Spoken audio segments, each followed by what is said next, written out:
Emerging Odisha को स्वागत। सावधान, बाजार रे 3.32 कोटी टंकार नकली औषध। नकली औषध करिपारे आपणकर बड़ क्षति। औषध किनिबा समय रे रुहंतु सावधान। निकटरे उत्तर प्रदेश एसटीएफ एवं ड्रग्स विभाग पक्षरु चढ़ाऊ करा जाई 3.32 कोटी टंकार नकली औषध जबत करा जाईछि। नकली औषध एक प्रकार विष जहाँ धीरे धीरे लोकों जीवन को शेष करिथाए। आजिर दिन में बाजार रे नकली औषध कारबार खूब मात्रा रे वृद्धि पाइछि।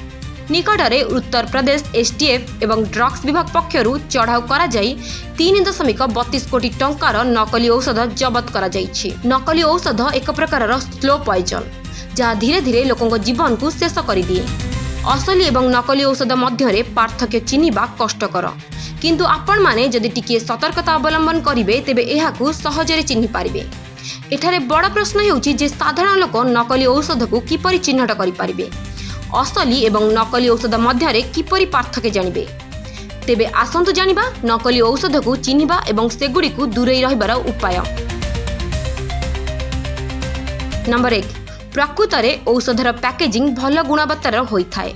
द्वितीय, नकली औषध प्रायतः अस्पष्ट प्रिंटिंग ढिला पैकेजिंग थाए।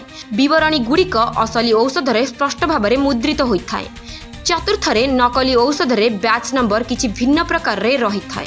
पंचम, वर्तमान अधिकांश औषध कंपनी पक्षरु कोड प्रदान करा जाउछि। कान करिबा द्वारा औषधटी असली कि नकली ताहा स्पष्ट होइजिबो। असली औषधर रंग एवं आकृति प्रत्येक समान रही थाए। नकली औषध मलिन किंबा अत्यधिक उज्जवल देखा जाए। औषधर दाम 10,000 टंका। यार बिल आपण माने निश्चित भाव में नियंतु। औषध खाइबा परे जदि आपनक रोग भल न हुए तेबे तुरंत डाक्तरंग परामर्श नियंतु। एभली खबर आगु सुनिबा पई आम चैनल को लाइक शेयर सब्सक्राइब करंतु।